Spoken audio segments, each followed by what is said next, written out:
Welcome to the Mobile Workforce Podcast, where we sit down and have real conversations with business leaders that have been where you are.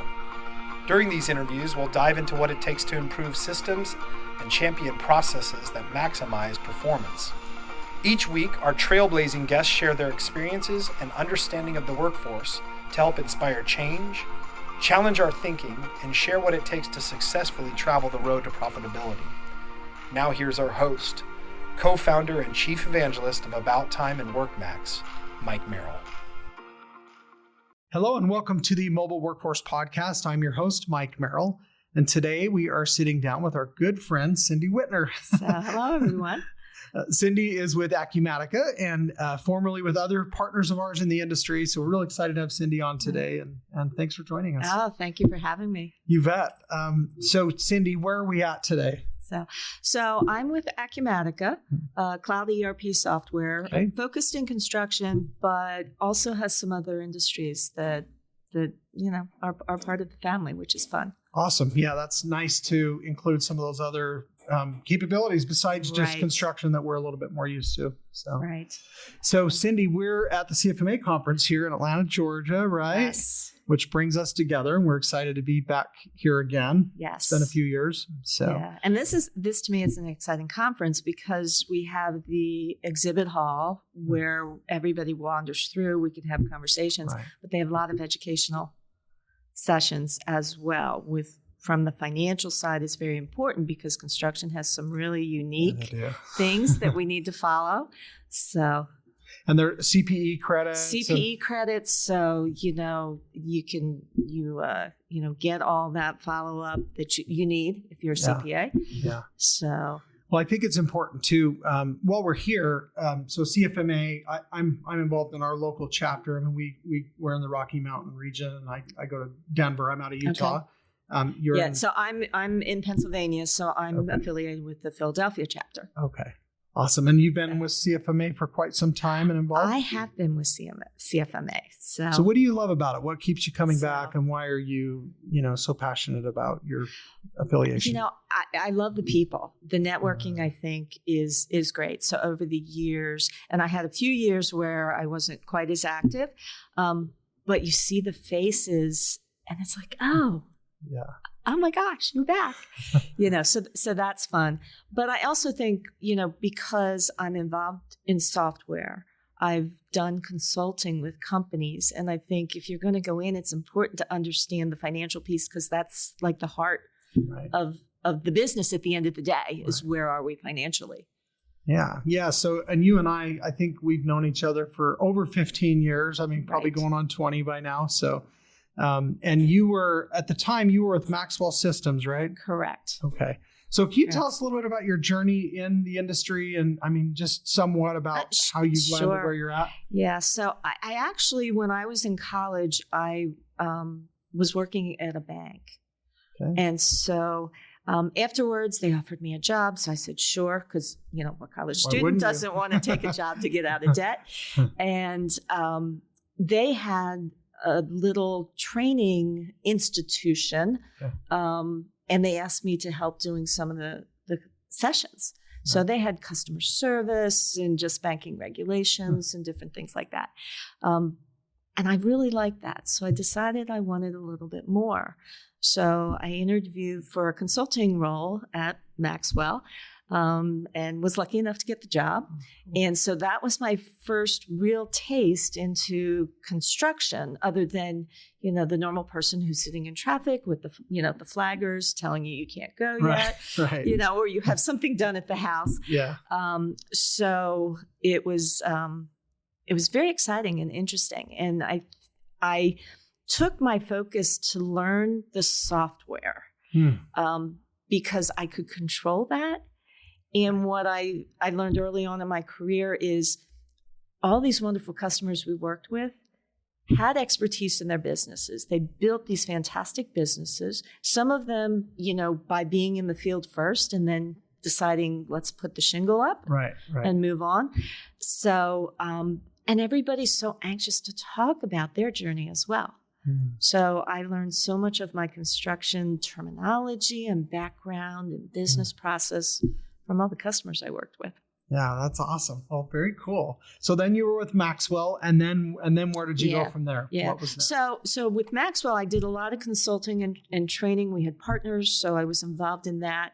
And I moved into product management. Okay. So I kind of got on the other side working with the developers. So all these wonderful things, let's see how we can, make the tools of the software work for the companies. Okay. So, and then, just the whole acquisition process, we were acquired by Viewpoint. Okay. And I continued in that role. But then there were some other changes, and I ended up going back to my consulting roots. Okay. All right. And so you're working back with customers directly and not the product side so much. Correct. Yeah. And again, there had been some years, so it was what processes are still in place, what are some of the new challenges for the businesses, and things like that. And of course, it was that time frame was also during the pandemic. Okay. So, it's so important, I think, to get out in front of the customers into their environment. It just helps you really appreciate the atmosphere, the culture, the people that are out there. And during the pandemic, we had to change that. Right. I had to adapt as well as they had to adapt as well. And it was interesting, but we made it. Yeah, we made it happen. Yeah, you did. So, so then you made another change, and I made another change then to Acumatica. So I'm back to my product management. Roots. All right, with a different accounting, with a different ERP system. Yeah. So Acumatica is, when you think of some of the accounting software as just softwares, Acumatica is rather young in that marketplace, and so they're building out their construction edition. And so for me, it was exciting because I'm back in my early days of Maxwell, where I'm helping to mold this product and mold, what we can do. Another exciting thing is there's just the whole cloud environment today. There's it's easier to partner with some of the best in breed applications and to build those things. Like you might remember years ago, remember the integrations we would write try to get things to tie and data to flow. And it's much easier today to do that. And API endpoints and true integration, not import export. Exactly. And it's seamless. So again, we don't have businesses taking not that there was a lot of time, but there was time involved to do those steps. And so we've simplified that process. Yeah, love it. So what's changed in the industry in the years that you've been in these different roles? What do you think is real different now? So I think one of the things is the establishment of process flows, and like organizations are really focused on how can we make this process work? How can we streamline it? Who are the individuals? Right. And, so many times and early on in my consulting, getting into an automated system, people were concerned about losing their jobs. And the bottom line is we're shifting your jobs. And most organizations had that. It's not that we're going to lose resource. Right. We're going to get them into other things that we're just not even tackling today because we don't have the time. Right. And we can't keep hiring body after body after body. So, so that's reallocating their talents into a more efficient place, right? Exactly. More fulfilling too, really. Right. And it gives somebody a new learning path, a new challenge. There's that extra box. Right? Exactly. Past what we're used to. Exactly. Yeah. Okay, so those are some of the differences. What do you think's the same and that you love about this industry? Obviously, you love it because you can't seem to get away from it. I do. I think, and all industries are probably the same, but there's such a passion with companies, and just like software, we're building something. Same thing with construction. They're building things. It's reinventing, recreating. So, and a lot of new techniques, new focus. We've got the whole environmental pieces that folks are concerned with nowadays, and what can we do to, through solar power or, green energy, green energy. Building. Exactly. Yeah. Exactly. Yeah. All great things and safer. Correct. In a lot of cases. There's a lot of safety things that we've been able to enhance as we've gone. So what about the industry is near and dear to you? I mean, there's obviously something that just keeps you here.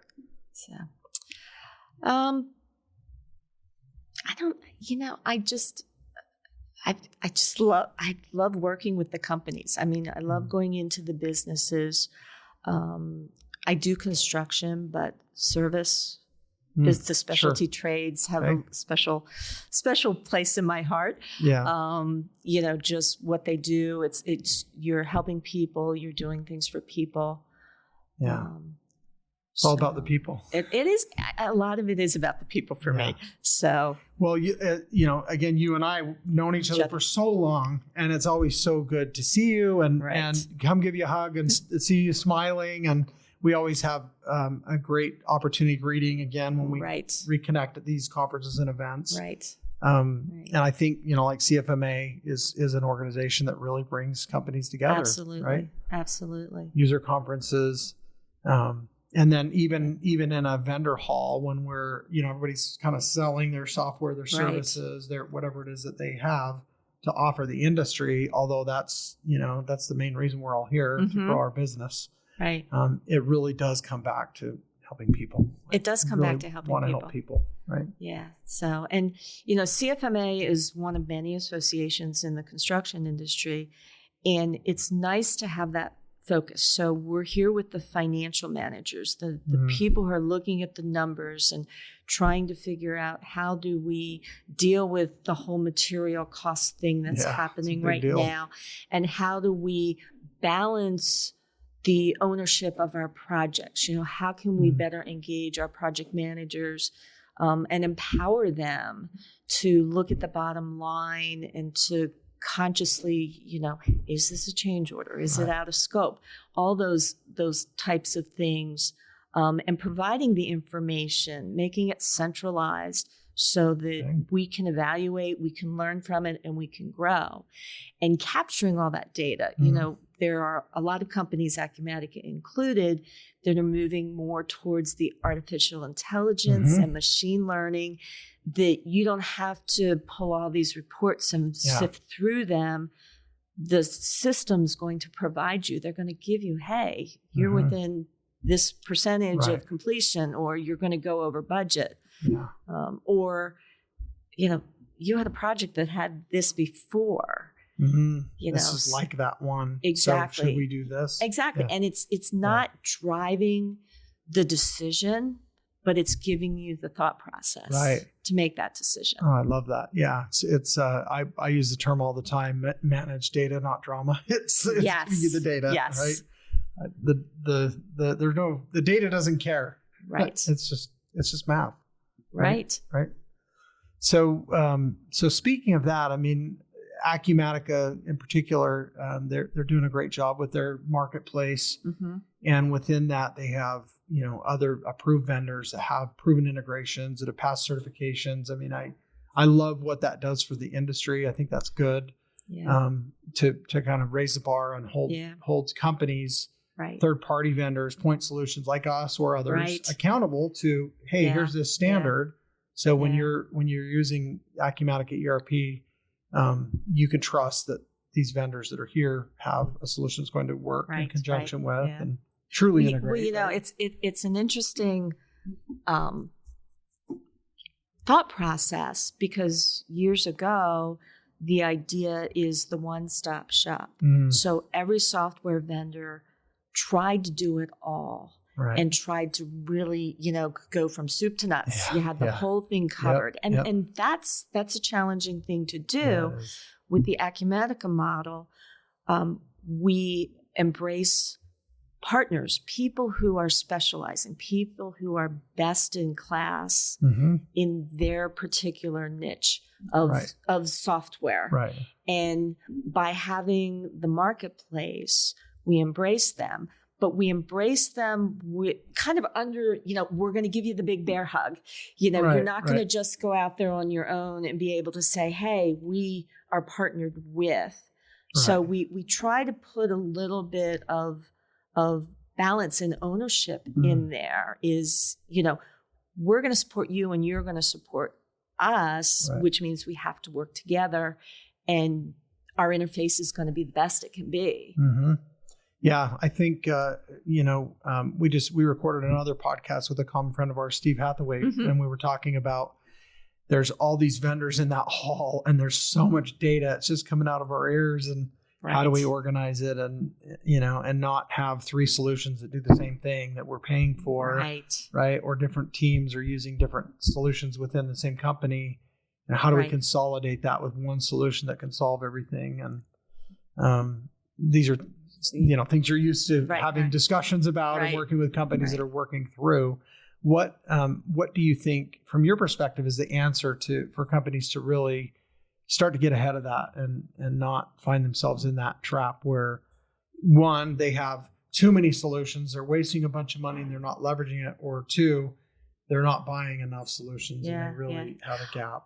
I think it's really them understanding what the business needs, not just today. Oh, okay. But like what's that plan? What's that 5-year, 10-year plan of where you think you want the business to be, and what are the tools that you want to use, and not just from within the business, looking at your competitors as well. Okay. So with the service management side of things, when we first introduced the mobile solution, and you probably saw this as well, is once that was a draw for these folks coming out of college or out of the trade schools. They were used to the cell phones, all of the automation.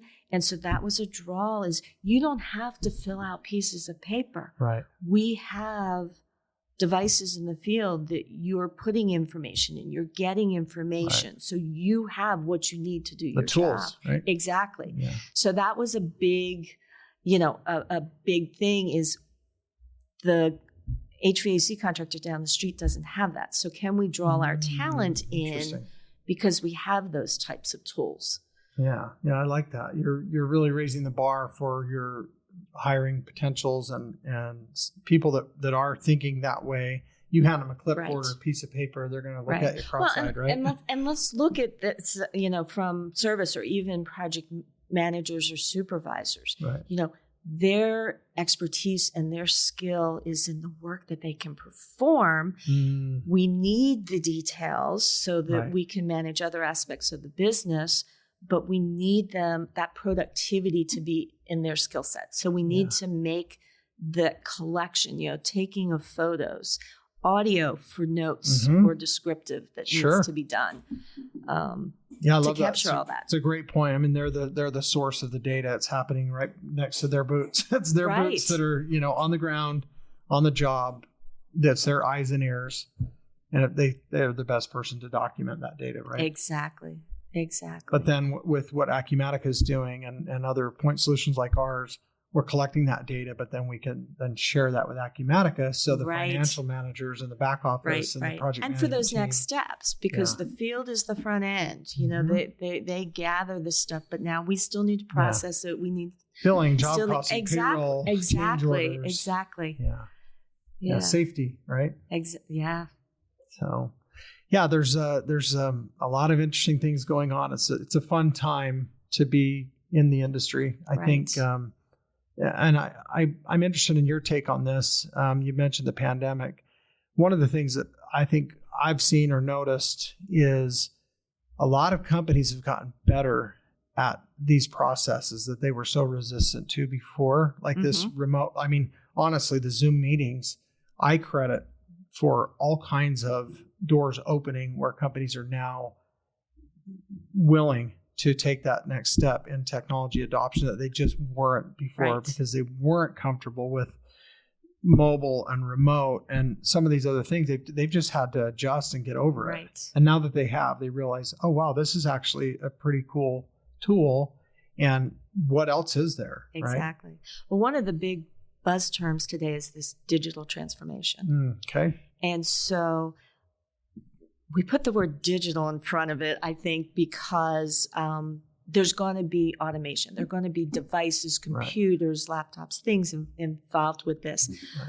But I think it's really transformation of your business. You know, the pandemic kind of brought to light that having everything in file cabinets in paper form is good if you're there, but we were forced that we couldn't be there. So how do we communicate? How do we define the process? How do we look things up? So I think more people were saying, how do we set those processes and workflows in the system? And what are the tools that can help us do that in the scheme of things? So yeah. So there is a silver lining to the, you know, the dark and dreary cloud, of course, for so many other reasons, but there have been some blessings, I think, that have come from this. Yeah. Well, and I think too, some of that is, you know, we had, you know, each generation does things a certain way and has certain experiences. And we're really, the people coming into the workforce nowadays really are used to the internet, social media, you know, always having a device of some type. It's not the pen and paper. It's that device of some type. And so it's kind of accelerated, I think, that step into the world for that next group that's going to drive our businesses and economy. Yeah.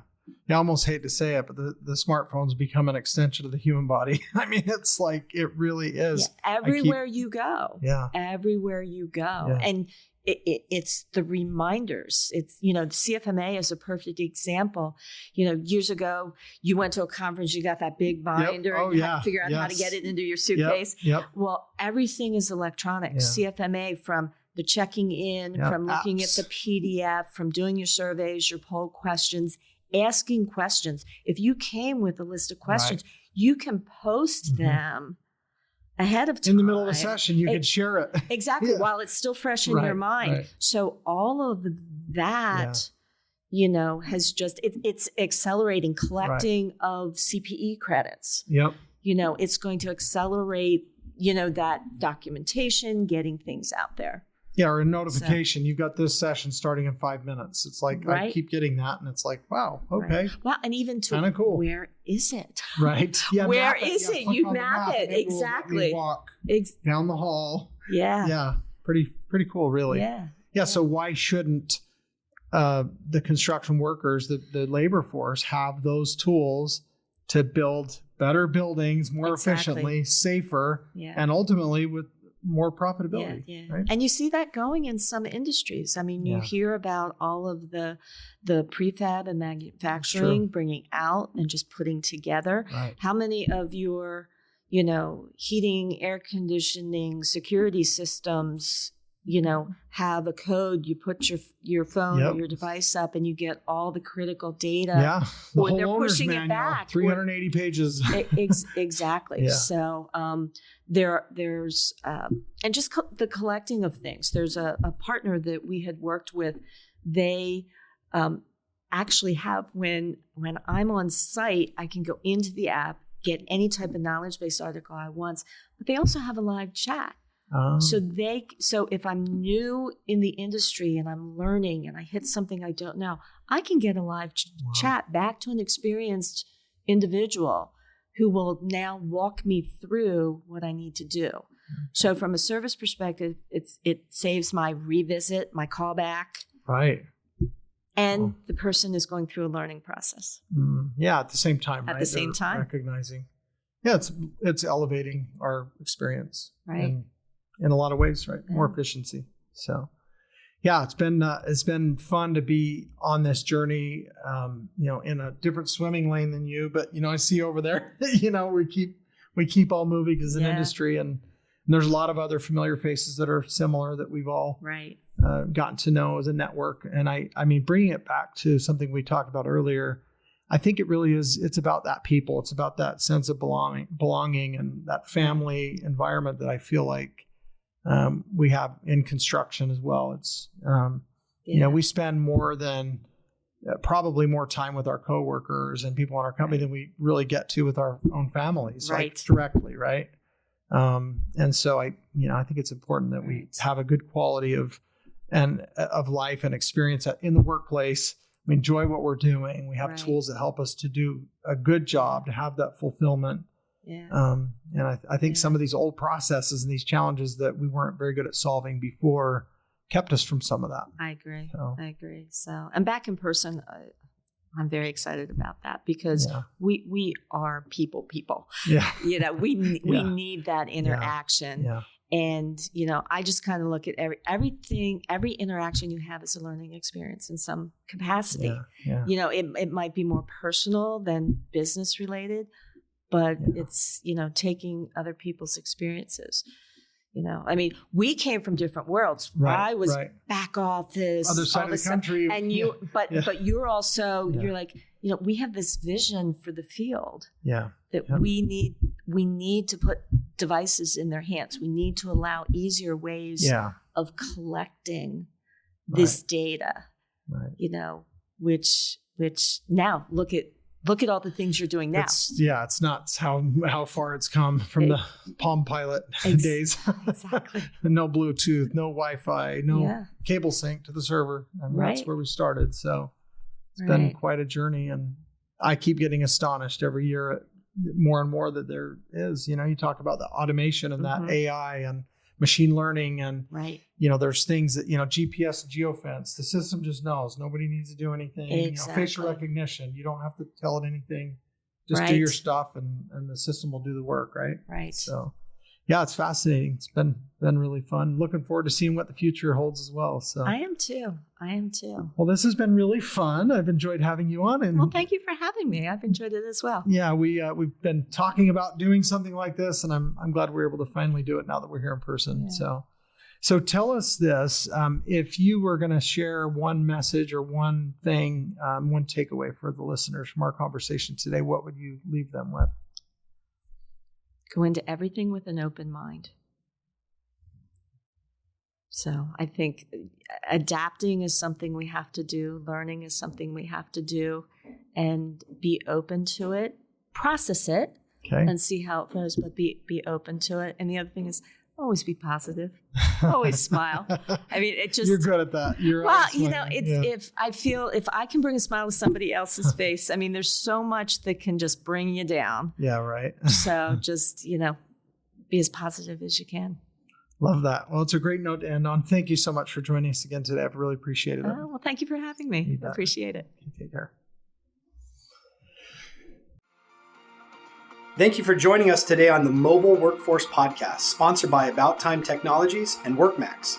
If you liked the conversation we had today, or were able to learn anything new or helpful, please make sure to follow us on our WorkMax page on LinkedIn and on Instagram at WorkMax_. And subscribe to the show on iTunes or your preferred podcast platform so you will never miss another insightful episode. Also, if you enjoyed the podcast, please leave us a 5-star rating and review and share the show with your friends and colleagues. Your support means the world to us and will allow us to continue providing impactful information with others looking to improve their results in their business and, in turn, their life.